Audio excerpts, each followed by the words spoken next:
And surprise, we are live. This is something that we didn't actually get wound up sharing out there, and it's actually a change of plan as to what the title says it's supposed to be. So I'm Nerdarchy's Ted. Welcome to Nerdarchy, for nerds by nerds, and we're gonna get in and we're gonna talk about some things. So with me is Nathan Nerdarch. So the title says we're gonna do our hangout with some of our patrons, and apparently, yet again, they seem unavailable at our prescribed time. So They're busy. if Well, they wind up showing up in the middle, well, then we'll cool and we'll talk to them. If not, as always, we have some other plans that we're gonna do. So with that, do you want to dive in, Nate? sure. I was just going to set up the chat, but that's just taking sweet old time, it seems. So basically what I wanted to get into was we're going to be redesigning the site, nerdarchy.com. And for those of you who don't know, we actually have a website. We do. And it's been going strong. A variety of authors that have come and gone, and I think we've seen around a dozen or two different authors on the website over the years, and I think we've got a pretty strong force at the moment. So I'm pretty pleased with it, but we can do so much more, and Nate's actually in the works of possibly shifting things over to have tomorrow be new and bright and shiny. Yeah, or it'll be a total disaster, or it might be somewhere in between, partial shiny, partial disaster. I have full confidence in you, sir, that it will be new and bright and shiny, and our fans out there will love it. I can't let Ted down. This just became an anime theme. Yeah, so basically our site's kind of been the same as past 2 or 3 years. I feel like it's been not much has changed, and going with a new layout, and hopefully along with that new layout is going to be the rollout of the store, the shop for Nerdarchy, and the shop is going to include things like metal dice trays, downloadable products, some of ours and some third party that we know. It's going to have access to some clothing, going to put some accessories in there soon, and also 3D printed miniatures and terrain. And that's kind of the start. I think that's what we're probably going to focus on, but I've got to kind of hash out. I'm still working on getting some more vendors and suppliers in. So it's pretty exciting to kind of branch out in this new direction, and it's not quite a one-stop shop yet, but I mean, if we can continue making that push and literally have a spot for everyone to come in here and grab all the stuff that they need for doing their tabletop gaming right here, along with reading their awesome articles that they've already been coming to see, I think it's gonna be fantastic. That is the hope and dream. So Shiv's the Staba. If you're wearing a blanket, do you have partial cover? Is it an elven blanket? That's my question. Are you talking about cover to be able to hide behind, or actual bonus to your AC? Because I don't think in any way, shape, or form a blanket is going to give you that. They're just going to go right through it. Stabby, done. I like the 25% concealment, 0 cover. Yeah, that's not too not too bad. I'm agreeing with Josh. So we might not do the full allotment, the typical hour that we normally do. Nate and I are both kind of exhausted. A long working weekend for us. I'm running on a less than 5 hours of sleep, and been chasing the little ones around all day today. So do your barbarian shout, Ted. You'll be fine. I don't want to do a barbarian shout now. So if you guys keep us entertained and focused with questions and whatnot, then we will keep the party rolling. If not, we will, have the right to pull the plug at any moment. So you have been warned.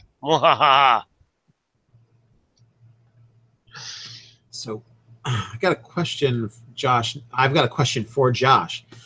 He's writing AD&D second edition saving throw macros on Roll20. Wow. Is that what you're doing right now? Well, in college, when I was in college, it was when second edition was out, and as a final project, I actually did a random stat generator, and it populated all of the bend bars, lift gates, spell percentage, all of that stuff based off of what was rolled or what was determined to be your stat. It even calculated that if you had an 18 strength, it would then further populate the what out of 100.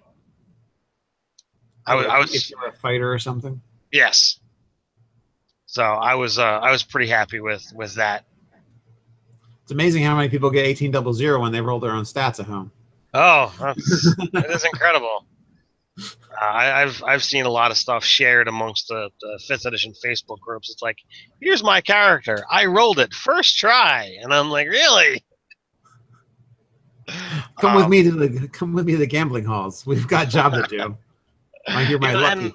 And it's possible that your particular story might absolutely be true. But I question, like, oh, well, did you make 7 other characters that you're deciding not to play? Or, you might happen to have been, that kind of lucky.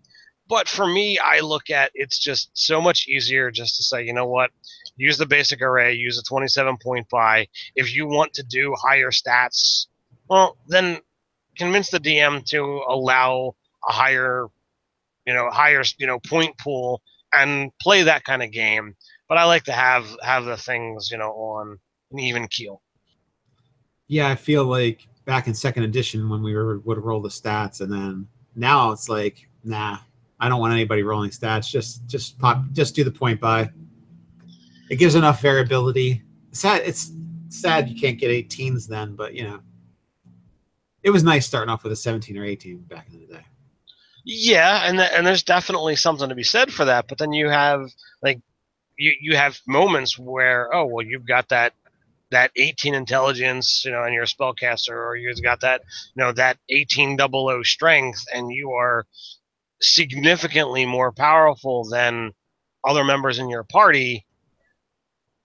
And it's a lot harder for the DM to give the other players in the game moments to outshine you, especially if you're both a fighter.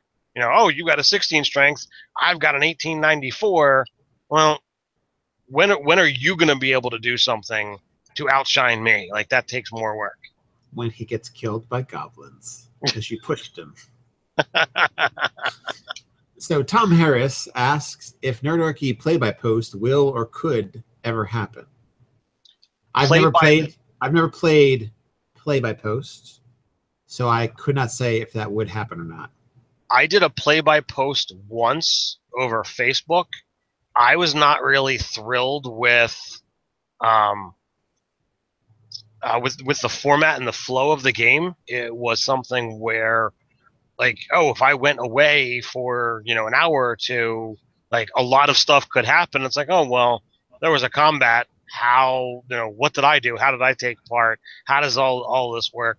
I felt like, unless you say, oh, well, we're going to do this at this set time, this set day, and we're going to do it just by typing. Well, okay, but then why can't I just open a Google Hangouts and do it that way instead? So I'd much rather do it like that than.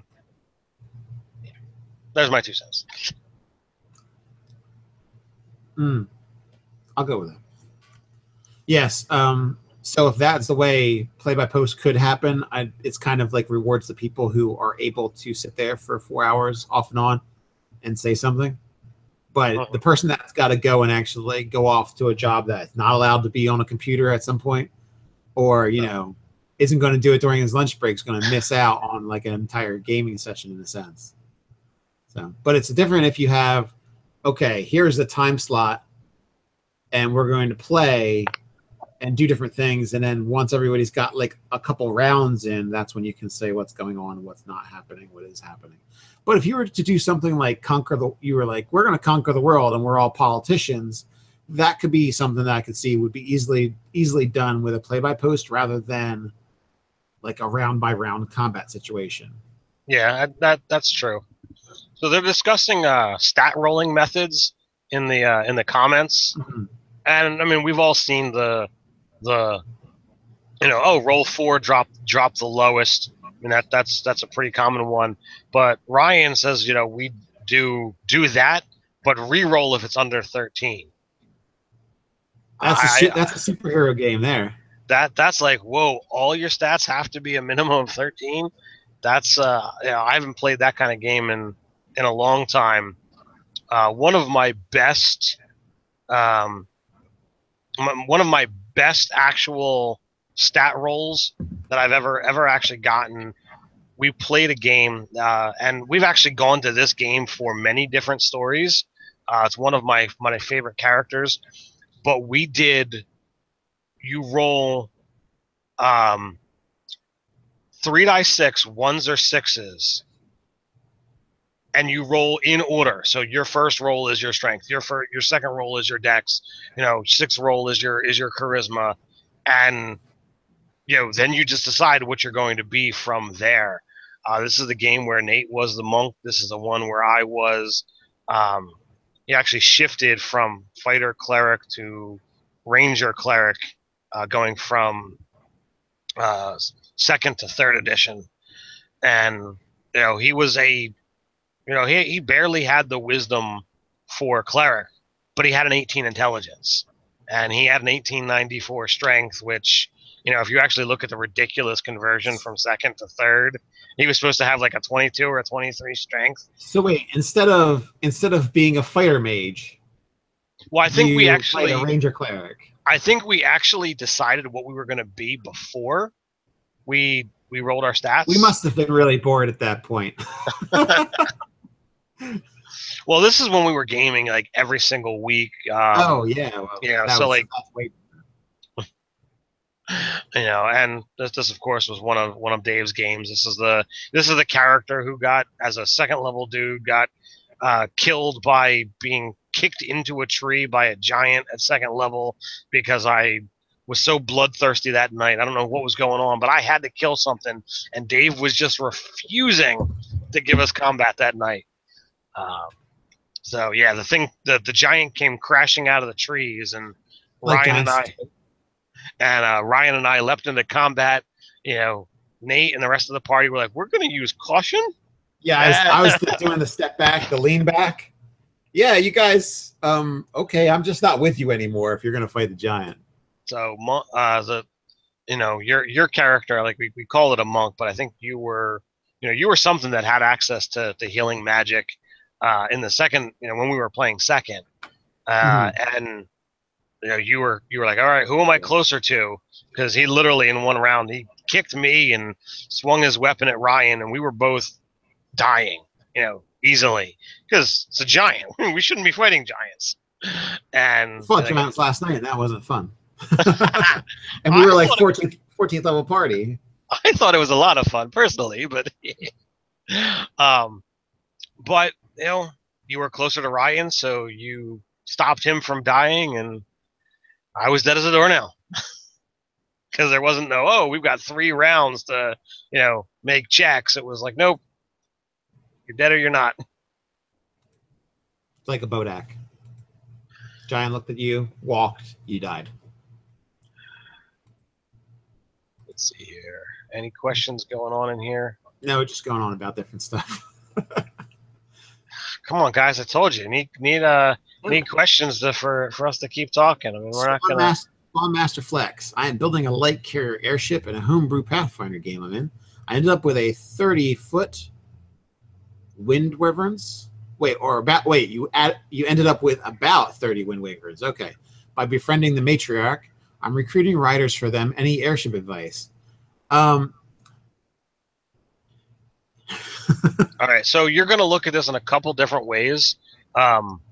First and foremost, are you looking to get into aerial combat in your game? If you're not looking to do that, then use it for flavor, use it for narration, and do whatever you want with it. If you are looking to do aerial combat, you have to remember that it's three-dimensional. You must not only look at, forward, backward, left and right, but you have up and down as well, and play with that.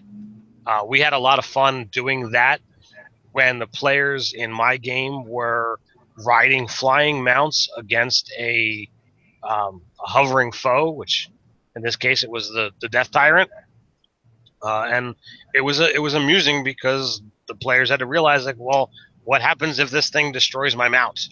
I can be in trouble. So you must be prepared for things like, feather fall or some manner of flight should you go off a ship. Yeah, it's always nice to have a little extra safety netting on the sides, because you don't know what's going to crash into you or knock people off the side or wind gust people off the side or flying kung fu kick them off the side. It'd be nice if they weren't dead but just fell into a net kind of area. And as far as 30 wyverns, that's kind of I don't know. You're gonna make sure you bring stable boys.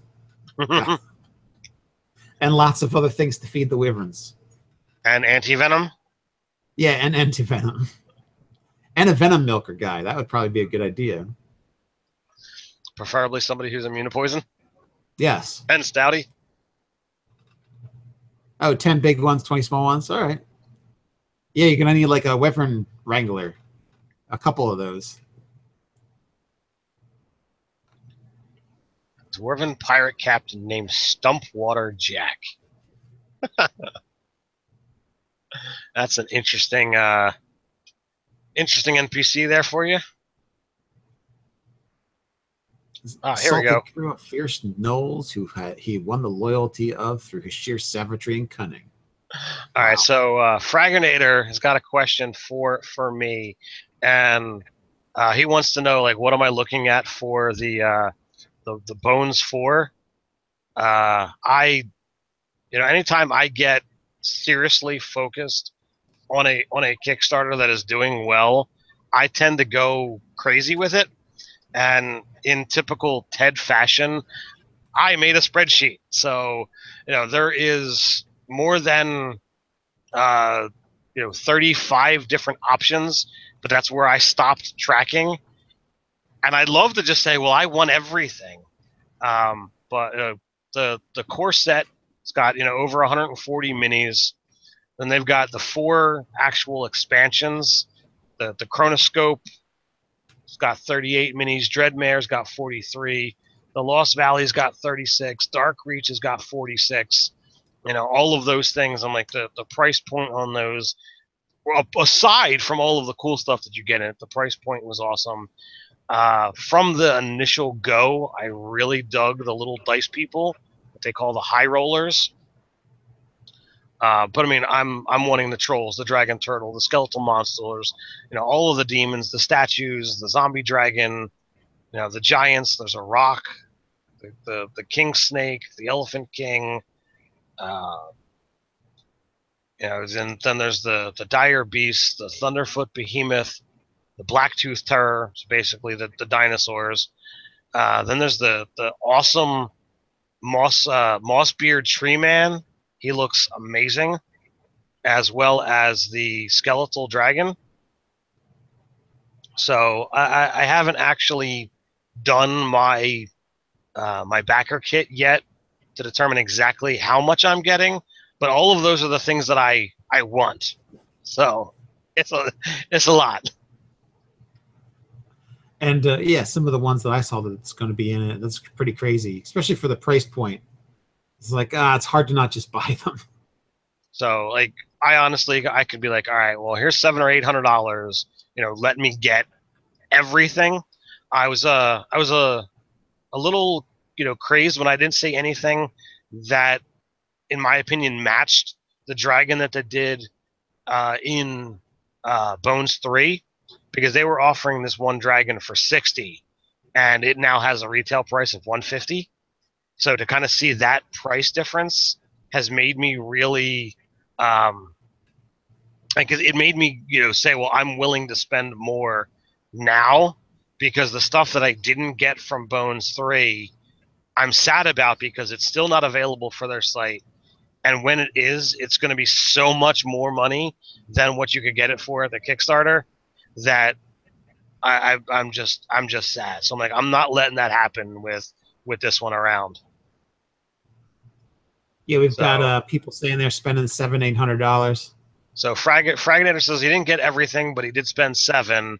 DSDJKK says everything is roughly $800, and like you're looking at probably, if you were to go look at the retail on all of that stuff, you have to look at just the core set, which is over 140 minis.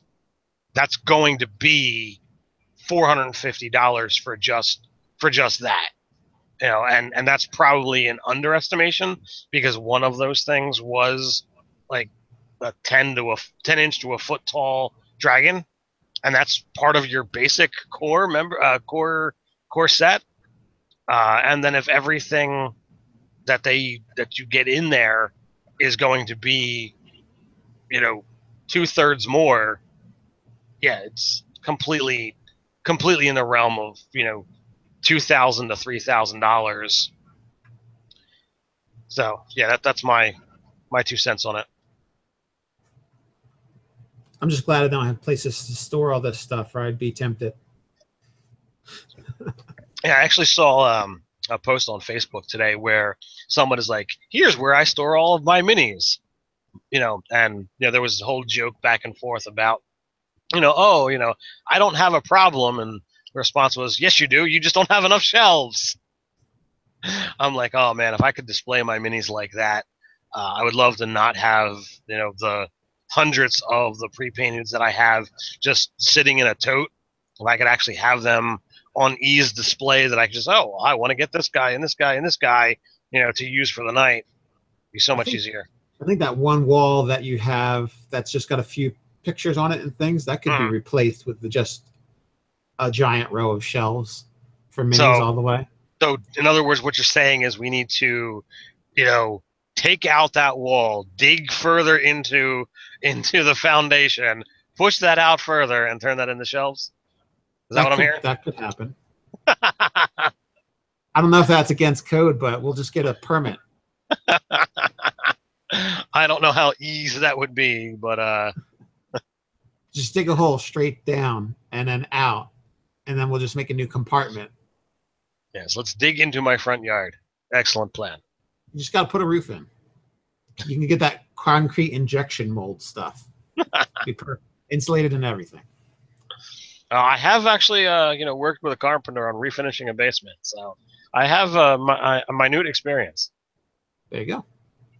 You're almost there. Yeah, of course, that project ended with me, shooting myself with a nail gun. So I don't know how much experience you want to claim that as.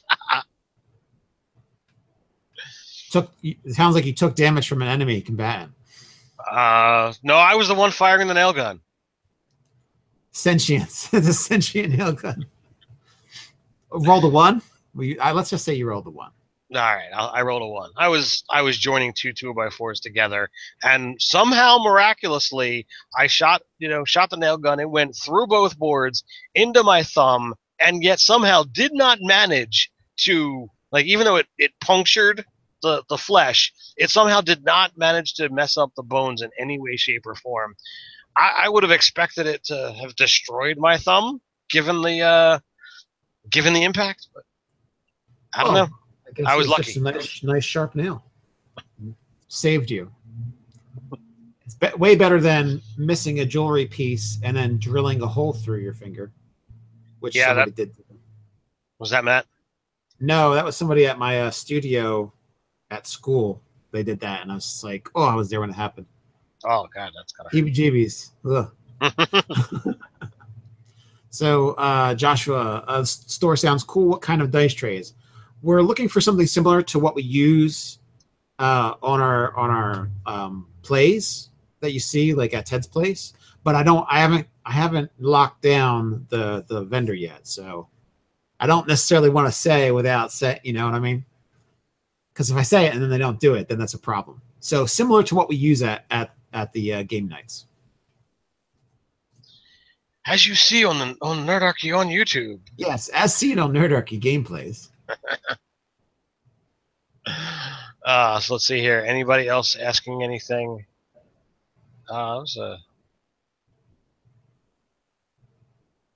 Okay, so Ryan is actually in the process of pricing out building my own shelves just because of Bones 3 and 4. That's awesome. So let's see here. I thought I saw a question. You guys still taking viewer suggestions via Gmail? We always take suggestions, and if it winds up being something that we can use as content, absolutely. We always want to hear from you guys. We always want to know what you guys want to do, or what you want us to. That being said, we may miss an email here or there because we get a lot of them. Yes, Cody. If I could actually buy a house just to store my gaming supplies, I would absolutely do so. I will share a little bit of nugget into Ted's insane thoughts. At one point in time, my neighbors were going through a rough patch, and they were they were splitting up because things were bad, and they were going to move away. And in my in the recesses of my mind, I put forth a plan of, if I were so wealthy that I would absolutely want to tear down the house and build a three-story wizard's tower, and have like one level for we're doing role-playing games, so you'd have the bookshelves for all the books, you'd have the shelves for all the minis, you have the awesome gaming table set up, you'd of course have bathroom and refrigerator and stuff on all levels. One story would have like all of the board games and stuff, and again, every level would have its own sets of tables and chairs, so that you didn't need to move anything up and down. I forget exactly what I had on the third floor. That might have been like my crafting for paints and minis and whatever it is I was going to do there. It's been a long time since I had this, because somebody actually did buy the house and move in, and I didn't manage to set forth my plan, but that was my dream. I know, I'm insane. Sorry. Hey, it's all right. Everybody should have a dream. And then you could work towards it. You could spend your Nerdarchy money on that. Okay, so Cody Sams, I have a question. Any ideas for condensing necro summons into a more powerful small group so you don't have to micromanage 20 zombies? Well, if you can actually get 20 zombies, you most likely can create undead, and you should just create undead because they're going to be stronger. And like once you can do whites. Okay, that's the thing. Once you can do whites themselves can create zombies by killing people. And then those zombies are controlled by the white. So they can control a dozen zombies each. So you've got to get to your create undead, where you're going to be getting the ability to select whites as the thing that gets created. That's how you micromanage that stuff. Nate is much better at the wizard summoning stuff than I am. He has played far more wizards, and sadly, 5th edition is not gracious towards those that want to summon stuff. Yes, it's a big deal. It's definitely a big deal. Okay, let me start it over again. They put a high price tag, either level wise or spellcasting wise, or just didn't give you a lot for anything that gave you extra bodies on the field. I don't know if they saw too much stuff in Adventure League kind of being, you think about like Adventure League stuff, you get a whole bunch of zombies together, you can kind of really turn the tides on stuff unless someone just nukes them all. So as a necromancer getting buffed to zombies, they're going to be really tough. But, when I think about playing in Ted's game or Dave's game, I'm just like, if I made undead, they'd just be killed. They wouldn't last very long at all. It'd be like me I might as well just crack the gems myself and throw them in the river. So on my end, I can't see playing a game where those are actually useful. But in an eventually game or other types of games, I can see it being really useful to have summoned creatures or making necromantic servants. All right, so we have a question from Paul. He says, hey, Nerdarchy, I'm a low-level wizard in my campaign, and my GM says everything is magical whenever I use detect magic. Is that fair? What do I do? To me, I don't see this as a problem. If everything's magical, it means you got a lot of loot. So you're a wizard, which I imagine, that means you've got detect magic in your wizard book.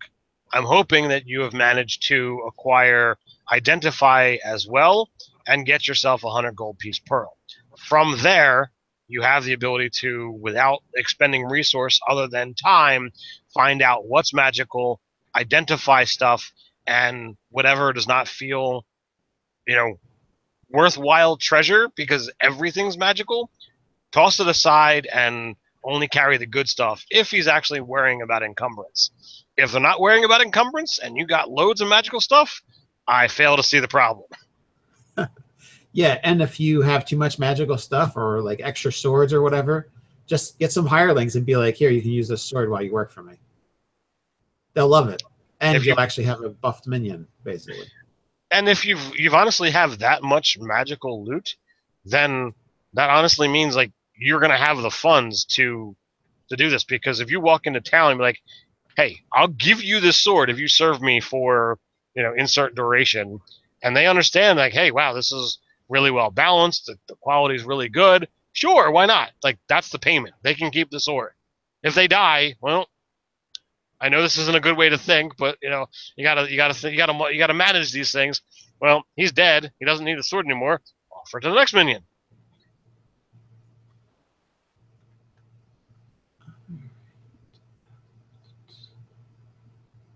Okay, Ryan, when developing homebrew content, do you guys ever run one-shots specifically to test a class or race? If so, do you have any guidelines you follow, or do you just wing it? Well, okay, when I develop homebrew content and when I do stuff for Patreon, I usually only make stuff that I'm pretty confident isn't broken. And by that, I mean, most of the time I don't make new mechanics, because new mechanics are the easiest way to break the game. Because a lot of the spirit of 5th edition, for example, when they're making homebrew, when they're making the game, they specifically left out certain aspects of previous editions to stop certain things from happening. So bounded accuracy is a really important thing in 5th edition. So if you have stuff that seriously breaks bounded accuracy, like giving a whole bunch of stuff that gives different pluses to different things, or other situations like that, you're going to run into a situation where what you're doing kind of feels off balance. Another thing is there's certain spells and spell-like abilities that aren't around, or different ways of doing things. Like, for example, another thing is to start. Where are you coming from for making the homebrew? Is it something very specific, or are you making something that you think fixes something in the game, like making an enchanter or making enchantment spells better? Well, there's the enchanter that eventually gets the power to negate a person's ability to know they were enchanted, which is really powerful and really good. But having another class that does that easier or faster, or like, making the better fighter or making the better monk, making it better than the classes that are currently there would be considered headed towards being out of balance. Or combining, and I'm certain you guys out there are familiar with the D&D wiki, and it's horrifically, unbalanced stuff. But I've actually seen a class where someone's like, this class is awesome and it's not broken at all, and yet it combines sneak attack. It gets all the expertise that bards and rogues get. Why it starts off with 4 skills, and like does other class specific features besides. like, because it's got spell cast, like a half caster as well, and I'm like, dear God, what on earth is this monstrosity? And who ever thought that this was a good idea or not broken? That's a good point with sneak attack. If you give something sneak attack, I would be saying you should probably make it a rogue archetype and not change the rogue class completely. Right. So if you give something sneak attack, and if you're thinking about doing more damage, for example, it really shouldn't do more damage than the assassin. And if you're doing the same amount of damage as the assassin, why aren't you just the assassin? So there's situations in which, you've got to kind of ask yourself, well, I'm doing a homebrew. Do I really need to be doing this, or can I just change something? Like I made a vampire kin, and it was just simply the monk. I called key points blood points, and I gave it a little a few things it had to do, and role playing effects. And then I was like, well, here's a vampire kin, and all you do is follow the monk progression for levels.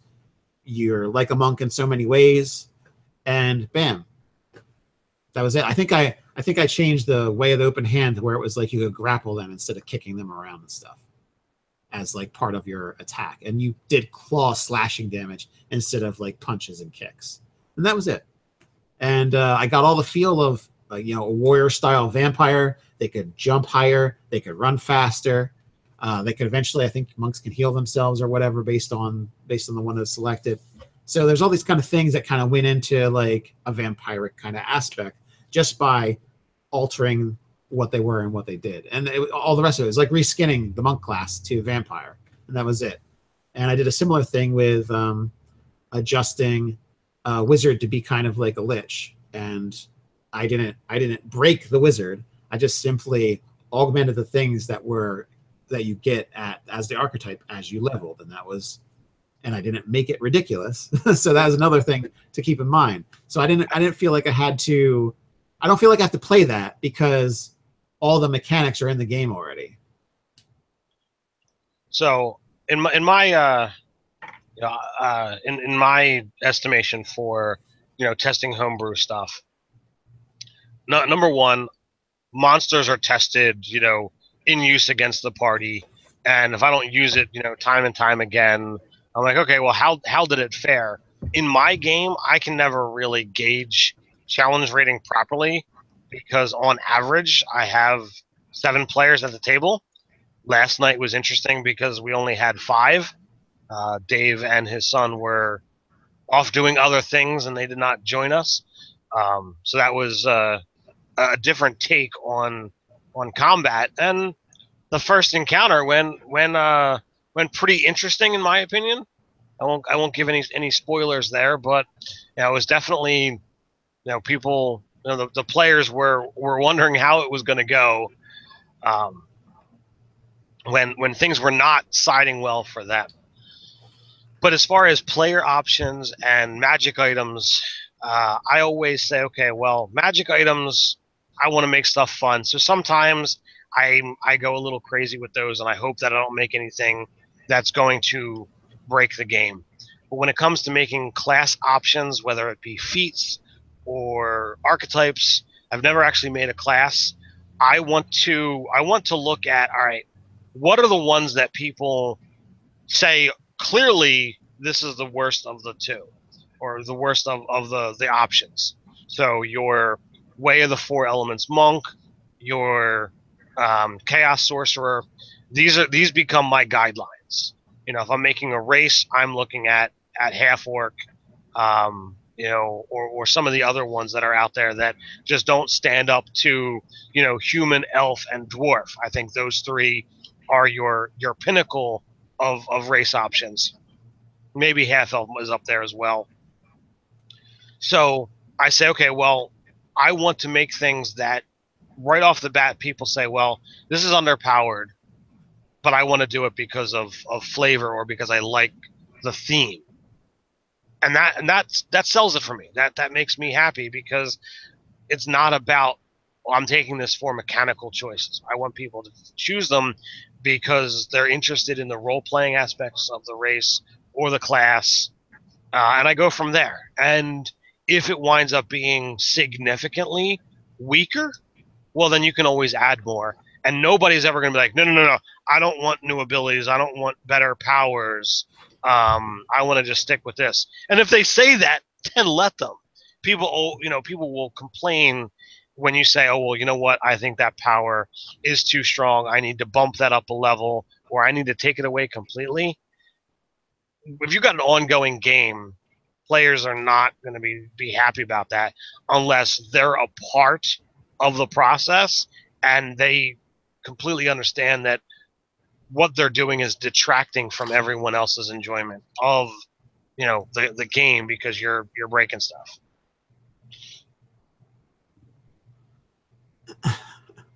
Speaking about breaking stuff, Cody Sams says we've all had to deal with this request at least once. How do you guys deal with someone asking to find/build a massive rapier for insane sneak attacks, like a two-handed rapier?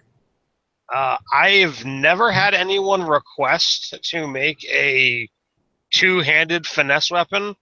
In 3rd edition, you could sneak attack with anything. So I actually had I think we were playing a Gestalt game, which is where you actually have 2 classes at once.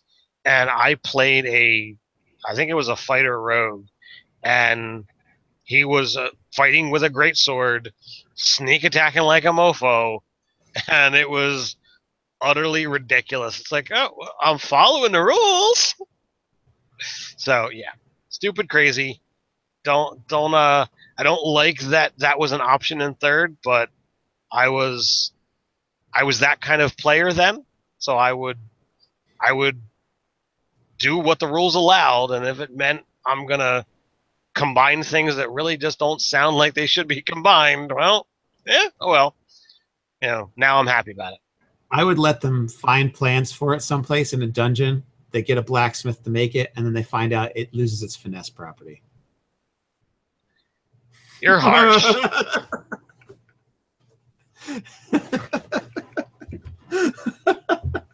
At least that's what I would think about doing. I don't know. For reality, I'd be like, look, this isn't going to work out. It's not going to be a finesse weapon, is what I would tell them. So AJ says, do you guys think changing attacks damage type a big deal? For instance, changing fire damage type spell to radiant damage, or swapping slashing damage with piercing damage. It depends upon what you're talking about.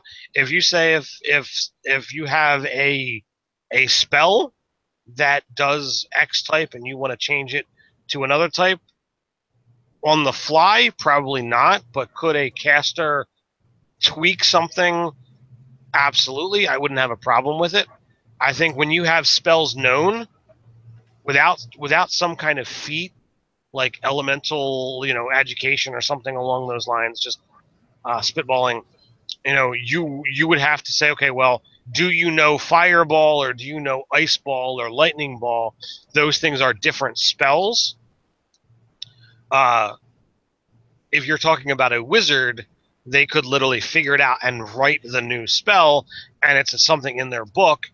They would have to prepare and know, different things.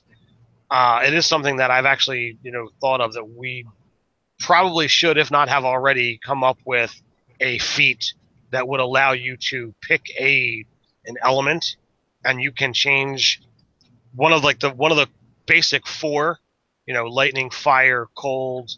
What am I missing, Nate? I don't know. I wasn't listening to the amount of different things you were saying. Well, lightning, thunder, cold, fire, acid. So you could, like, those are like the base tier of spell damage type. So you could change inside that circle, psychic, necrotic, or radiant. They're more like the rare types. So I would allow, like, if it's one of those 3, to change to one of those 3, or to one of an earlier. But I would not allow, using this kind of feat, you just say, well, I want to make a radiant fireball. That to me doesn't make sense. But you could come up with that and that be a separate spell. But if you had a wizard who took this feat, then I wouldn't feel like changing to radiant makes sense. I had a celestial sorcerer, Azamar, back when Azamar was just in the DMG as a suggestion, and I had a character in one of my games. She wanted to play an Azamar, wanted to play a sorceress, so I was like, okay, sure. Do you want to also be a celestial sorceress instead of a dragon origin? And she said, sure, that sounds great. So I just switched everything to like angel wings. She got divine protection instead of dragon scales. She got like a blast of radiant light for, certain different things. So like Cone of Cold would be radiant damage. Like basically I just let her change everything over to radiant damage. And you know what? It really didn't affect my game much. So basically anything that she wanted to change to radiant damage could be changed, and she could know that spell as the radiant form, but she couldn't then say, oh, well, I can cast, like, for example, like Burning Hands. If she selected to make it radiant damage, it was radiant, like arc or light or whatever like that. It wasn't Burning Hands and then also that other spell. It was changed to do radiant damage. She would have to gain a level and change the spell to Burning Hands if she wanted to do fire damage with that spell. So long term, if you make them make choices like that, that's less of a problem than what was it? The lore wizard that could just change the saves and change the damage type. Yes. That on the fly, that's if it's their major class feature, that's cool. But if it's just something they can also do, and they also do all this other wizardry stuff or all this other sorcery or bard stuff, then that's a little rough. But if they've decided to make a spell do a certain type of damage forever, and they either know it or prepare it as such, or write it in their book and spend the money to make an alternate spell that does that, and they prep that spell, that's fine. But doing it on the fly, other than that special lore wizard, I don't think it should be that way. That's a little too powerful. Because that's one of the deals with prepping your spells is not necessarily knowing, what types of damage dealing you're going to have to do. If you think you're going to be fighting ice elementals all day, you learn all fire stuff, and then some tieflings and fiends show up, that's going to throw you off. But if you can just change it to do ice damage instead of fire damage, then that's kind of the part of the strategy of the game is kind of lost in that sense. Yeah, I agree. And there's many people out there that look at the the lore wizard and say like, okay, this guy is overpowered because he can do all of these things. Like that's why I want to avoid going that direction and say, okay, well, you can do it this way, or and specifically that way. Okay, Ryan, it's been answered in comments already, but he says, what would the katana be in... Katana's a longsword. Yes, I would agree, because you can, in this 5th edition, you can use the longsword. It's versatile. You can use it as a one- or two-handed weapon, so it pretty much takes the place of what the bastard sword did back in like earlier editions. Yeah, it's D8 in one hand, D10 in two hands. Now both of us having done some longsword fighting, you actually you actually have more knowledge in regards to the katana than I do, but like you can't be like, oh well, it should have the finesse property because it moves this way, it moves that way. I am not strong yet. I know how to manipulate a longsword in such a way to move it with agility, if you will, but it still does not, in my opinion, give it the same flourish as the other finesse weapons would be. And you got to give the rogue some limitations. They can't just have the best damage output and best weapon options. Yeah, now I know there is a few differences between the katana and the longsword, but there's so many types of longswords. It's not like a standard. It's not like someone produced 10,000 longswords, So we know longsword is this length, this weight, this balance, and it's all like set in stone. Same thing with so you're going to have varying weights, you're going to have varying lengths, and I mean, there's also things like arming swords you would carry that would be meant to be used really only in one hand. Like if you're on a horse and you've got a shield, you're using a sword that's going to be small enough to easily wield one-handed. So a longsword kind of can fall out of that category based on how long the handle is and how long the blade is. So Cody, yes, I would allow the spellcaster to prepare an electric ball and a fireball at the same time. I would treat them as two separate spells.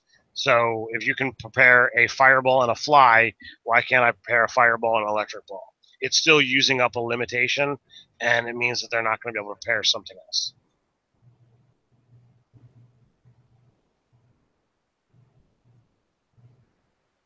Did I derail you, Nate? No, I'm just reading comments. All right, so I just got into. We got EHEROXGP. Just got into D&D 5e. I love it, but I'm scared to jump in games online due to my dyslexia. I can read okay, but my typing is really bad. Could you make some recommendations? If you're doing online games, there's not a whole lot of typing. Unless you don't do... I basically get a mic and make sure it's games that are going to be vocal. Like all of our games we do on Google Hangouts, and like the only typing that's done is typically out of character stuff or putting in your initiative. And at worst, you could get a text to speech, a speech to text program like Dragon Naturally Speaking or something. Yeah, and there, a pretty good program. Yeah, there you just you mute your microphone for the game. Speak into the speak to text, and voila, problem solved. Hopefully. All right, I saw another one here. So what do you think about adjusting, this is Nexus Nova, what do you think about adjusting the weapon names in D&D and Pathfinder to be more historically accurate? I don't feel there's any need to make weapon things historically accurate because our history is not their history. That is true, as well as there, like I was just talking about earlier, there's not that big of a deal between all, like, how many halberts do you need to have all the names for them? Like, just okay, a little hook doesn't make it do extra damage. A little this zigzag doesn't, just have them all do D10 or whatever, that you can have it look however the heck you want. Yeah, and there you go. The one book in earlier editions literally had 12 different pole arms. This one does piercing, this one does slashing, this one does piercing and slashing, this one does piercing, slashing, and bludgeoning, depending upon which way you blah blah blah blah blah. I don't care. Do you have all the halberts? Call it whatever you will. It's a shafted weapon with a small striking surface. Have fun. Yeah, and put a hammer on it and just say, I can choose to do bludgeoning with it. If you want to do that, a spike can do piercing, hammer's got on it. There you go. You can do bludgeoning with it, and then bam. So you can break your skeletons and poke people too. And my only issue with 5th edition is that I don't think they have a good great spear, like something that's going to be a little bit more impressive than a regular spear, a regular throwing spear that you can also use two-handed. That's what I feel like the spear is in this game. It's a throwing spear that they say is versatile and you can use two-handed and like fight with it. But I'm interested in getting a great spear, but I also want to be able to throw it. So I guess my issue is I want a halberd weapon that is a spearhead, like a great spear, but I could also chuck it if I wanted to because it's aerodynamically designed. So that's my only gripe about the 5th edition weapons. Did you actually do spear fighting with us, Nate? No, I did not.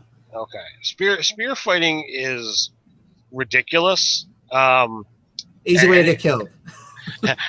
Anyone that's actually done some training with it, fighting against somebody who isn't prepared for how these things move, it's crazy.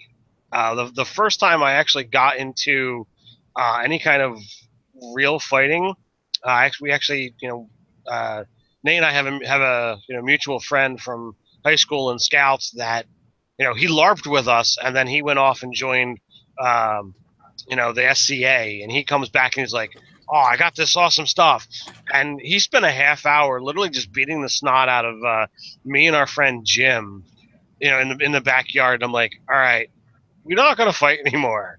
And this is before I actually, had really gotten into Arma and all of that jazz. But it was crazy. And I was like, okay, well, clearly I'm doing something wrong here.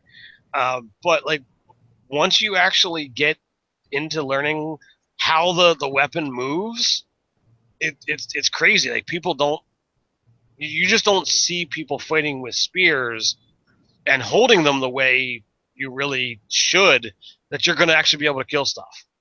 So, yeah, spears are incredibly powerful, incredibly awesome.